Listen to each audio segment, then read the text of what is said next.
Look at the S&P 500. Robin, I just think there's nothing to worry about. S&P's good, all-time highs. Yes, a little bit of a sell-off yesterday. We've had record highs across Europe too. Is there anything to worry about? Well, Jonathan, if you just step back for a second, I think what Gita said is also important, which is we've had a lot of fuel for the economy, and so we've had a lot of fuel for the stock market as well. The spending on AI, the spending on defense, the various different stimulus, government spending. So there is a lot of sort of coming off the back still of a long time of pretty easy money in a lot of countries around the world. So that's all fuel for economies. That's a good thing because we are seeing higher GDP. The US has outperformed most folks' expectations over the course of the past couple of years. Just think about where we were a year ago, 2 years ago. People were predicting a downturn. Hasn't happened. And in fact, now looking forward to 2026, I think there's a certain optimism associated with how the US might perform. So that's number one. There is a reality to what's been fueling the economy, and therefore there's some industrial logic behind the pricing of the S&P. And remember also, you've got a forward question about what will be the impact of AI on corporate productivity, how will that feed through, what does that mean to PE multiples in the future when you think about potentially corporate earnings in a world of AI. So that's, I would say, part of the story. The other part of the story, which maybe isn't quite as optimistic, is the market is bad at pricing tail risks, especially ones that are quite far out of the money, and we've got a lot of those at the moment. So I could probably list off, as we all could, 20 different things, which probably each have a 5% probability of happening individually, and therefore they don't get priced in very well as individual things. But take 20 things at 5%, chances are better that one of them is actually going to happen. Markets just don't handle that very well traditionally. So I think this is the world that we're living in. We've got a lot of quite good fundamentals. We understand there are a lot of issues hovering around in the background, and the market struggles to be able to get that same balance that I think we feel, where on the one hand, on the other hand. We've got some headline risks later on this afternoon in this forum. I believe 2:30 local time, is that right? I think it might be delayed, we'll see. The President addresses this forum. There's been plenty of questions, Sergio, about diversifying from US assets. I think Dan Iverson over at PIMCO talked about a multi-year period of diversification. We saw the Danish pension fund, albeit small, moving back from treasuries yesterday. We all read that announcement. Is that happening? Do you see that with your clients backing away from US assets at all? Yeah, look, I think that maybe just to add on to what has been well explained in the previous interventions here, I just want to say that maybe, we are not very good, history tells us that we are always, able to rationalize excesses in the market. Right, and this is one point that I would say is a takeaway that over time we were going to see if, I fully agree that we will see the benefits of AI and the investment in infrastructure to play out positively over the long term for the economy, but we are not very good at predicting the next risk, and we are very good at rationalizing excesses historically. Now, to your question. Look, I mean, the big difference here is that diversifying away, the meaning of that. Is it true that you see pocket of investors underweighting their asset allocation to the dollar, to maybe some US assets, but it's almost impossible for the system or for a very big chunk of capital to take the risk to bet against the US. And against the dollar. I think that, first of all, honestly, there is no choice to the dollar at this point in time in terms of, source of investments. And number two, things have to play out over the cycle. So while I do believe that what we see right now is somehow a discontinuity to what we saw in the last 20 years in terms of the world order, it's not going to be as extreme and as bad, no matter what today we're going to hear. So because who knows what's going to happen the day after. Can I follow up with you on what we've seen in the last 24 hours? It's curious to me that all the headlines are about South America after a 6 basis point move at the long end of the curve, yet we had an almost 20 to 30 basis point move in Japan. And I didn't wake up this morning talking about a multi-year period of dumping Asian assets. So can you help me understand what's happening in the bond market? Yeah, well, no, the issue is that I think that you now see clearly that the current situation in terms of deficit and is not priced correctly, and the market is trying to price that risk. But it doesn't mean yet that people are diversifying away. So when you look at diversification, you're now talking about the U.S. and before we spoke about or we heard about the U.S.-Europe relationships. Look at the U.S.-China relationship. That has translated into definitely a lower asset allocation of big investors to China. At the end of 2024, they had an underweighting of 2.5%. Last year, despite the big rally in Chinese stocks and the markets, we ended the year still at around 1.3% underweighting, right? So it means, but people are not moving away completely from assets. Right? So it's all relative, and I would say that diversification is, of course, now even more important. But we have to be realistic in closing that for the foreseeable future there are no real alternatives to the dollar. And the U.S. market and the U.S. economy is still a very innovative economy, like the Chinese one, and both of them are unavoidable places to invest in the future. Bonnie, does your region offer an alternative? Thank you, Sergio, for teeing it up for me so perfectly. The topic of this conversation, are the markets mispricing the future? I think the immediate reaction is to look at it from the vantage point of the U.S. market. But as you suggested, the world is so underweight China for many years. In fact, 2 years ago, when I attend Davos, right, I'm still trying to argue with a lot of people whether China is investable or not. And it's very difficult when someone is set, in his mind that, a certain place is uninvestable. They always focus on looking for reasons not to invest. But I feel that we've come a long way. The conversation since last year has slowly pivoted to maybe we should pay attention again to see what Asia and China have to offer. And so now I feel that my conversation is more rich, more fulsome, in the sense that we talk about not just the negative aspects of things, but the pros and cons and the bright spots. And I do believe, looking at the performance of, I run the Hong Kong Stock Exchange, so the Hong Kong market, clearly there's a very strong return of interest. If I look at the IPOs, right, a year ago, if I tell anyone that Hong Kong is going to be the #1 exchange for IPOs in the global league table, I bet not a lot of people will agree with me or will believe me. But as it turned out, we delivered 120 IPOs, raising $37.5 billion.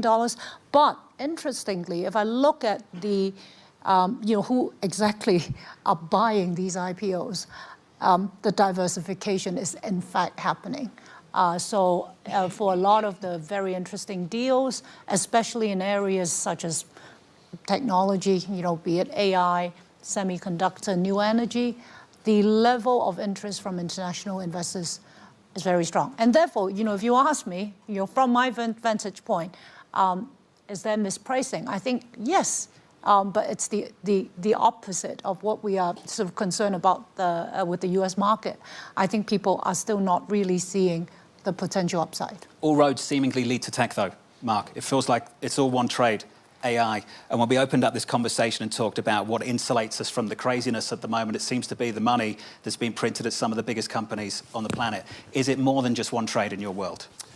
Yeah, so I think if you look at what all of this investment means, you have to look at what's the next step. And what's the productivity gain? So that's a key point. Because if we think about where the S&P 500 is trading, think about where NVIDIA is trading, okay? Or the other tech stars. If we're adding 1 or 2% of productivity gains to GDP over the next 5 or 10 years, or are we adding, on the high estimates, you can see people estimating 5 to 7%. If it's anywhere near 3, 4, 5, 6, 7% of productivity gain, no, this is cheap. These are cheap stocks, okay? And so where is it going? I think if we look at the market, we look at the tech spend that's happening, it's a matter of conviction. So I believe that the AI tailwind is not something that's going to stop tomorrow. Okay, this is a long-term tailwind that's going to happen. We're not capable of choosing who the next NVIDIA is, but what we can do is invest in the infrastructure around it. One thing I'm certain of is energy creation, energy transmission, storage, water transmission, all of this stuff becomes more and more valuable, more and more important, and that's a multi-year tailwind. And you mentioned some of the politicians who are speaking about what's going on in their economies.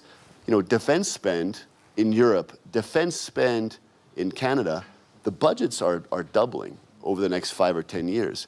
But that's not all going to planes and tanks and aircraft carriers. That's also going to AI spend. That's also going to quantum computing spend. So I think this is not a 2 or 3 year phenomenon that we're going to see. Now, if it turns out to be only 1% of productivity gains, yes, maybe it's overpriced, but there's this binary feeling in the market where either we're in a bubble or everything is green lights. There could be something in the middle. Maybe the productivity gains take longer to come online. So then maybe the valuations for certain sectors or certain companies are too high. But this is a 5 or 10 or 15-year phenomenon. Can I take the other side of that? Because the way I hear it traditionally justified is that we benchmark it to the extreme. It's not the dot-com bubble, so therefore it's okay. And there's nothing to worry about here. So I would actually say that people look at history as a way to justify current pricing. It may never be the technology bubble. We may never see that again. And when I hear you talk about technology, you talk about the potential for the tech. But isn't that different to the way we price it in the market? The number one question I'm getting from people at the moment, and unfortunately they don't say it on Bloomberg TV, they say it offline, is what happens if OpenAI goes bust in 2026? What happens to the ecosystem? What happens to the way we price the whole market? That's a very different question to the potential of the technology 5, 10 years out, is it not? Yeah, I also think you're right. I think drawing a parallel to what was happening in the dot-com days are totally different. These are assets that are making money, that are growing their earnings 30, 40, 50% year over year. If you take Anthropic was talking about their revenue going from $1 billion on run rate last year to $10 billion this year. These are massive gains, right? So I think there's an actual impact that we can measure. None of it can be completely parallel to the past because the future is always going to be different. That's for certain. But I also, one point I would echo with you is that if you listen to the economists or the big investment banks who are making their predictions for what the S&P 500 was going to be, or what the next rate cut cycle was going to be in the next 12 months, 3 or 4 years ago, yes, we expect 4 rate cuts over the next 12 months. None happened. We're going to expect 4 next rate cuts over the next 12 months. None happened. So yes, we're in a brand new world. Everything is changing daily. I do think volatility shocks like what we could hear today from President Trump could have a significant impact on the markets, and that could alter the course of where we're going. But I do think that still you have to try to look long term, which is very difficult in the news flow that happens on the... Gita, just quickly, you wanted to jump in? Yes, now I want us to make this distinction between the potential of the technology and where valuations are, both those listed on the stock market and those not listed on the stock market. We could very well have productivity growth of 1.5% a year, which was at the upper end of the estimates, and still we could absolutely argue that the market is overvalued. Because what we need to do is it's not just about productivity growth. We'd have to figure out, is there a way for all of these companies with very high valuations who are doing trillions of dollars in investment and making at this point tens of billions of dollars in revenue, that they would all be able to generate the profits that justify the scale of investment that's being made and the valuations that they have. That's what concerns me. I think productivity will go up. I don't have a doubt the productivity will go up. I just don't see how all of the current incumbents will be profitable, have the kind of profitability and have the revenue model that can justify their valuations. And the reason for that is that it is a competitive space at this time. I mean, I work with the different LLMs, and I keep switching between one and the other. One day it's GPT 5.2, then it's Cloud Code, and that's just within the US. You have DeepSeek in China. So I think things are changing in warp speed. it's unclear what the revenue model is going to be for companies. Yeah. And so I think that is what the question mark. So I actually see a disconnect. I don't necessarily see if productivity goes up, that means these valuations are justified. I think you could have both be, you can have question marks over that. And so yes, so what is true this time around is that the companies, at least those listed on the stock market, unlike the .com time, are profitable companies. The revenue streams are not necessarily big ones. The big revenue streams are not coming from their AI investments, but they're coming from other sources. But then you have the other companies that are not listed, like OpenAI, which have very high levels of valuation, and that could be the indirect risk that we don't see. Bonnie? Yeah, I totally agree with that. You know, I've heard someone describe it. With AI, there are three FOMOs, right? There's the capacity FOMO, the application FOMO, and the investment FOMO, right? So the valuations we're seeing, right, is probably a product of this investment FOMO on the, well, expectation or anticipation that one day, right, everybody in the world, all companies are going to find ways to apply it, right? You know, and therefore everyone is also chasing the application FOMO. But the productivity gain, you know, which we talk about, has to be backed up by people willing to pay for that productivity gain, right?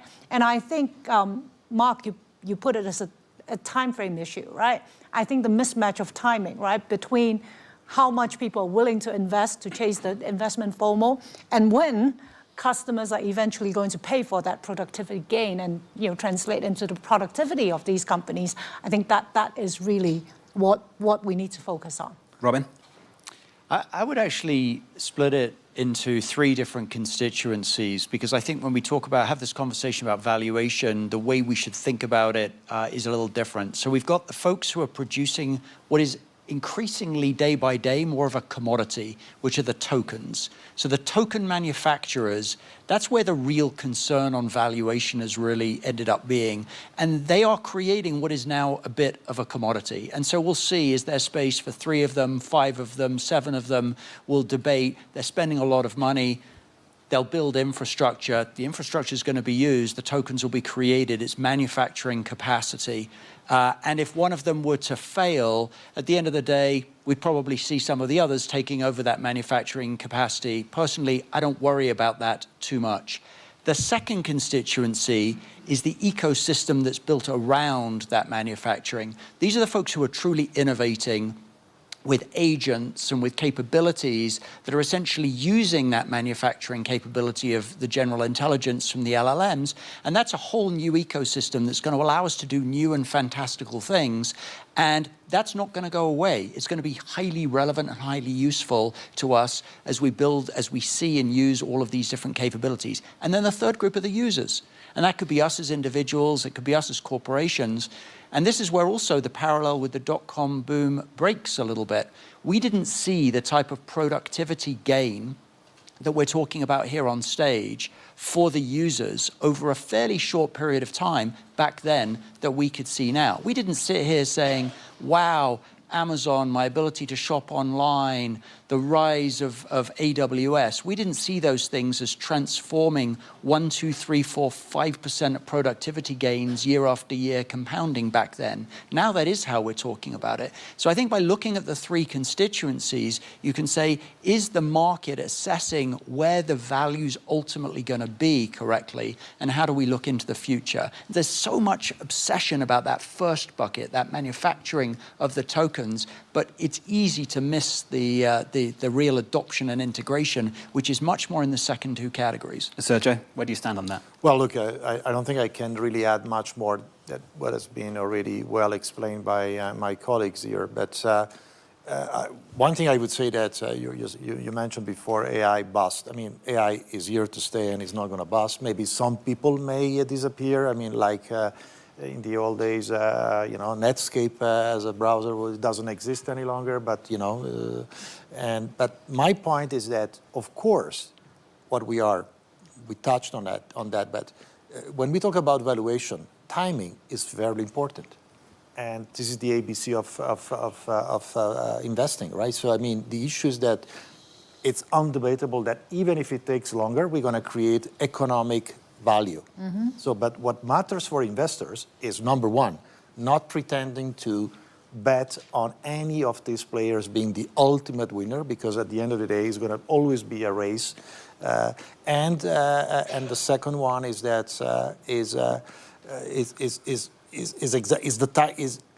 how long it's going to take to create this output, economic output.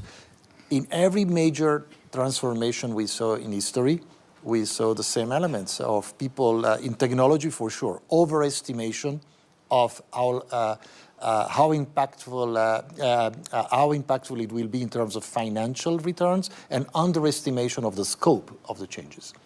And going back to the infrastructure part of the equation, you know, other people made that analogy with the railway system in the early days of the transformation of transportation, right? So it's exactly the same issue. Is it fair to say that railroads don't depreciate in quite the same way GPUs do?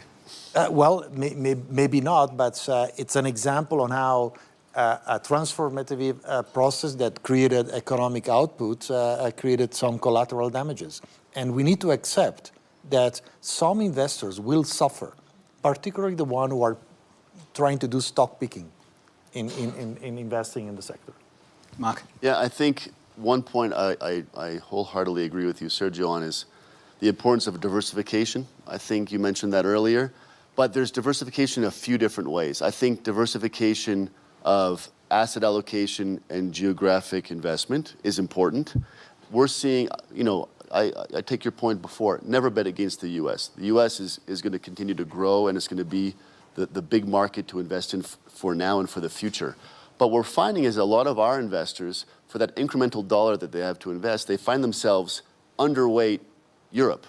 And so they're saying, okay, maybe now is a good time to rebalance, because I'm very exposed to the US, I'm exposed to a lot of these tech names, so now is a good time to invest in Europe, and maybe I want to do it through the private markets, so we see a lot within our buyout business or within our infrastructure business. But the other way of thinking about diversification is within the asset strategy you've selected, and that's important too. And I think trying to find return streams that are kind of decorrelated, and that really limits your risk. You know, in our infrastructure business, yes, we invest in data centers, but we also are the largest investor in Heathrow Airport. You know, what drives the return for Heathrow Airport is very different from the data center that we're invested in. I think that's very important. How expensive are those uncorrelated assets right now compared to the big theme at the moment? You know, if I was talking about this with an international investor earlier today, and, you know, for a very good performing data center today, yeah, they're expensive, right? And the multiples that are getting thrown around can be very high. Now, if we're talking about a trailing 12-month number or a forward-looking number, you know, somebody said a good data center with lots of different assets that is well contracted should be 25 times. Well, okay, 25 times forward or 25 times trailing. But on the other side of that spectrum, I was talking to a big investor in the data center space today. You know, one of their largest assets is fully contracted for 15 years with two counterparties, Google and the US government. You know, that's pretty good paper. That's a pretty good long-term bet on who your payers are. So, yeah, they're expensive, but the upside potential is there. You've brought up another dimension of investing in this world, in this market regime, and that's partnering with the US government. The state capitalism that we traditionally used to focus on with China is now coming out of the American economy. Gita, does that change the market backdrop? Absolutely. I think each one of these events changes the backdrop. There is some bit of confidence that comes from all the regulation that happened to the banking system after the great financial crisis. You have all the stress tests, and I think part of the reason why every single event of this kind is not spilling over into markets is because there's a lot of faith in, or belief now, and, you know, justifiably, that there's a much more sounder banking system than existed at the time of the great financial crisis. The risk, of course, is that there are many other markets that were previously considered safe that are no longer safe, and that includes US Treasuries. If you look at the long end of the yield curve for the US, you know, interest rates are above 4%, but you would ask yourself, well, that still seems cheap compared to the level of debt that's out there in the market in terms of the projected path of fiscal deficits for the US and the path of debt for the country. well, even the administration recognizes that, which is why they're all shortening their maturity and selling at the short end of the yield curve to prevent the long end from going up. So we're setting ourselves up with a bigger conflict with monetary policy, which is in the off chance that inflation were to surprise on the upside and the Federal Reserve were to have to raise interest rates, it would be even more costlier on fiscal policy than it would have been a few years ago, because it's not just the US government, by the way, pretty much every government is moving to the short end of the yield curve. So we risk being in this world where we really don't have any truly safe assets. And one of the points I want to make when we talk about equities and compare it to the dot-com period, the scale of exposure is just much bigger. And it's not just US households and US equities, but international investors in US equities never been bigger. Just in terms of any scaled multiple of GDP or any measure, the exposure is big. So any correction, and it doesn't even have to be a very big correction, it doesn't have to be the size of the correction of dot-com, it could be half of that correction. I think the consequences of that for the world economy are larger this time around than back then. Don't they have corrective options? I mean, one thing I would say, just to reflect on the European debt crisis, I remember people would always say Italy is poor. And coming from an Italian heritage, I would take offense and I would say, no, the Italian government is poor. Italians are rich. And I think the same point needs to be made about America. The government might be poor. Americans are rich. Don't they have options to do something about it? That's usually not how things work. when you're in a crisis, the way policies get coordinated is the government steps in, does stimulus, the Federal Reserve cuts interest rates. If we're going to be in an environment where there are questions around central bank independence, then the Fed would typically in an environment like this do quantitative easing. The question is, there's going to be even more pressure on them to do buy large amounts of assets, of classes of assets that they shouldn't be buying. There's the risk of that. And on the fiscal front, again, debt is very high. So they are quite constrained on how much they can bail out economies. We've seen the last 5 years. I mean, I think the last 5 years has been, shock after shock in terms of the pandemic, war in Ukraine, Federal Reserve raising interest rates sharply, but there hasn't been a financial crisis. And I think the sense has always been that there will be the government, either the Treasury or the Federal Reserve and governments around the world to save the day. It's getting to be a harder and harder proposition over time. And yes, Sergio, we sit here, given all those risks granted, and treasuries have a four handle, and inflation-based, market-based inflation expectations are still pretty anchored. Is that the right way to look at things, or is that complacent? Well, there is a level of complacency in the marketplace, but this is nothing new. In the last few years, we had an enormous amount of economic, macroeconomic, and geopolitical events that in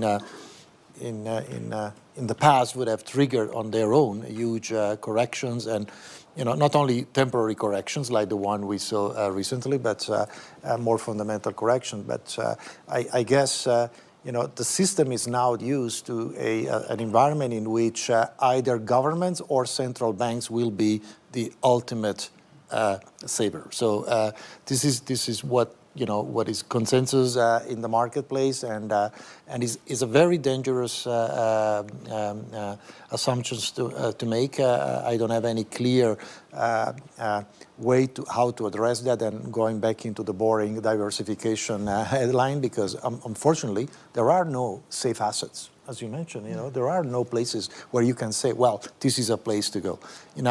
Of course, I do see a pocket of undervaluations in certain markets, relatively undervaluations, right? So, for example, I mentioned before the Chinese market in terms of technology and innovation. I mean, if you look at multiples between the Chinese market and what China is doing every day in terms of innovation output, and the US multiples, then you have to say, this is not only is not reflecting the economic reality of two countries, basically having almost 50% of the GDP of the board, right? 40 plus, 45, but also the innovation power, which is quite exponential. So there are mitigating factors, but everything is somehow then influenced by geopolitical issues. Why it is that the Chinese stocks are under weight is because of geopolitical issues, and this is something that is going to take time to to be addressed. And I don't think even in the next 24 hours we will get a solutions of that. Bonnie? Yes. Now, I do want to go back to one point that Jesus has raised. And again, I agree with you that, if things were to go wrong this time around, the impact will be much bigger. Because if you think back the dot-com days, the way that investors invest are very different with technology. And I'm surprised, right? We're just 10 minutes away from finishing this session. We haven't talked about tokenization and all that, right? It's in every conversation since I arrived in Davos. That is just going to make the impact so much more difficult to contain, right? Because you can, in a way, say, well, we're making markets more accessible to everyone and being more inclusive. But at the same time, you're syndicating out the risk to a much broader population of people, all around the world, right? So I hope, we will be able to get to a safe landing. But at the same time, the craziness that you alluded to, John, I think this time around with, it will be multiplied, given the change of the way that investors are investing. Bonnie's good at this. We have got about 10 minutes left, so think of some questions you might want to ask, because I'll open it up to you in just a moment. Sergio, final word. Maybe I have more of a question around tokenization and so on and so forth, which is, in my point of view, is still out there. I fully believe that blockchain and tokenization is the future. Having said that, I still don't understand, because I'm not a scientist and I'm not such an expert, how quantum computing will eventually put a severe threat to that system, or, again, maybe not a fundamental structural one, but rather delay how long is going to delay the timing for implementation of this technology. Because security, when you tokenize, then you better know that it's safe. Because, and this is the issue that I still don't reconcile, and this is something that, in my point of view, is not fully priced. Just to conclude this panel before I open it up to the floor, can I make it very simple, and forgive me for being a journalist by only asking one question to just condense this whole panel down into, but the S&P 500, higher or lower by year end? Based on everything you've said, all these risks, is the S&P 500 higher or lower by year end? For me, well, go on. I don't mind going first. You have to prepare. I think this is the theme of the panel. You have to prepare for all of the eventualities, and you really have to be able to withstand the answer being lower. But actually, given everything going on in the world, I'd go with higher. Gita? I think I like the preparation part of it. That is important. Yes, I would go with higher, but probably not as high as what's currently being expected. Mark? Yeah, look at earnings. Earnings are good. I would say higher, but I think the line chart's going to look more like an EKG than a straight line up. Bonnie, I don't know if this gets you in trouble or not if you have to answer this, so you can take a pass if you need to. I will take a pass, but I'll focus more on my market. Sure, right? please do. All I can say is that it used to be the case that the Hang Seng will go hand in hand with the U.S. indices, but we're seeing now less of a correlation. We're hoping for the best. Sergio? Well, it's much easier question than the one I got last night on is the S&P going to be higher than last year?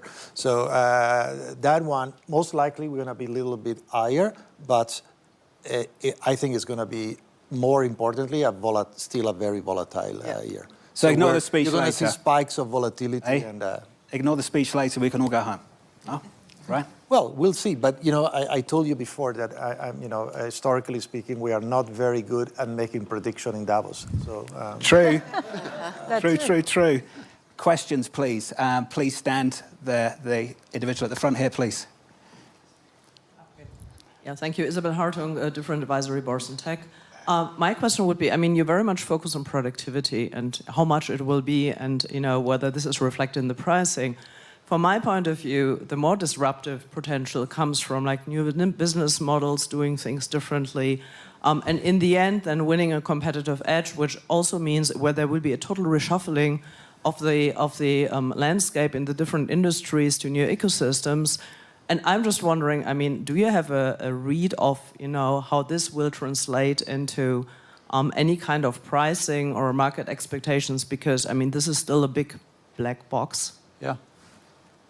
Look, it's sort of a couple of themes that we've already talked about. One is it's very hard to pick winners and losers, and so it's hard to look over the horizon and be able to do exactly what you said in the last part of your question. But to the first part, I think lack of adoption and integration deeply of AI into an individual's life or a government or a corporation over the next 10 years is an existential threat. So doing AI fairly well is table stakes to being able to exist, because the cost difference and the efficiency and the capacity creation is so transformational that if you talk about compounding the sorts of numbers that we've talked about, 5-6%, whatever the number is, maybe it's 2, who knows, but it doesn't matter. Compounded over a 10-year period of time, it's massive. There are things in our company at BNY that we do today which cost 1% of what it is that they might have cost us to do a year or 2 years ago. You can't compete with a company that can produce things at 1% of the cost. Yeah, and I would add that I fully echo that. And the reason why is pricing is going to go in favor of, mainly in favor of clients. And so the winners will use it to gain market share. I mean, of course, it's going to be accretive to shareholders. And this is the reason why it's essential, because it's not about you making less profit than your competitors. It's you being put under pressure by the pricing advantage of your competitor driving you out of the market. So I think it's very, very important. Of course, what we haven't touched on is the social transition. What does it mean? This transformation for jobs and society, and this is a broader issue than 4 minutes, but I can tell you that this is probably the biggest challenge we have in making the adoption, because big organizations are based on maybe you have some visions at the top, maybe not, and you have some levels of embracement of changes at the first level in the organization, but large organizations have some degree of permafrost. And in this changing environment is is the biggest challenge we have, is really to find in 3 years' time that you are still competitive, both in pricing and capabilities. We got any more? Any more questions? Why does everyone go shy at the World Economic Forum? Come on. What have we got? There we go. An individual at the front. Hello, thank you for this really interesting panel. I was wondering, do you think climate change and the risk linked to that are well priced in today's market, or do you think that's going to change quite dramatically in the few years coming? Anyone on the panel? Gita?